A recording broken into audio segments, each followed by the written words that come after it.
The single biggest expense in virtually every budget is housing. That's true whether you're renting or buying. And because it's the biggest expense, it's also the area of your budget where you can make the biggest impact in a hurry. You know, I've met people who are what I like to call house poor. They may be current on their payments, but it's such a large portion of their budget that they scramble to stay current in almost every other spending category.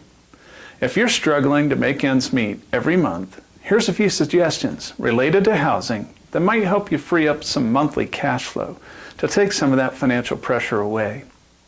You don't have to be house poor to use these tips either.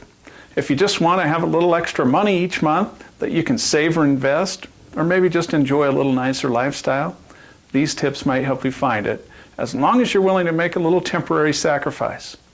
So first, downsize your living arrangements. Where you live is often as much a lifestyle choice as a financial choice.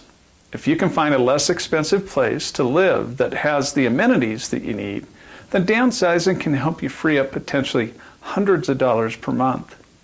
My wife and I moved to a small townhome while we were building our new home, and that experience taught me that you really don't need much space to be happy and comfortable. Next, consider selling your house.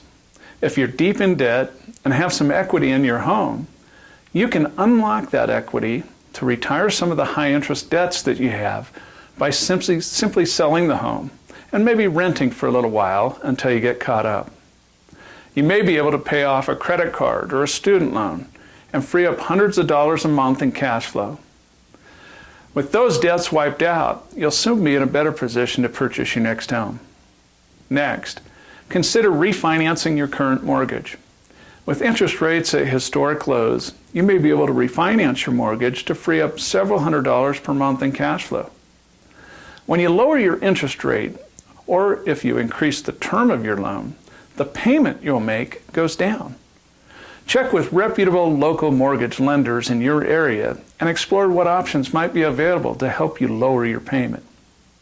If you're able to lower your payment, then be sure to use the savings to pay down other high-interest debts. Next, take on a renter or a roommate. If you got some extra space in your home, it's pretty easy to make some extra money by renting it out. Things like Airbnb have made it possible for many people to lower their housing expenses by generating some income. Make sure it's legal where you live before you rent out a room. I recently built a new home and designed a small apartment into the basement, and the income from that small apartment pays for 100% of my monthly living expenses. Finally, move in with a friend or a family member. You know, if things are really tight, you may need to move in with someone else until you can get back on stable footing. This might be humbling to do, but chances are you have a friend or a family member that'll help you out.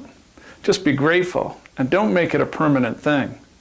Use everything that you save in rent to pay off your other debts quickly and get back out on your own as soon as possible. So there's a few tips to help you reduce your biggest expense. If you need a big change, this is the first place to look.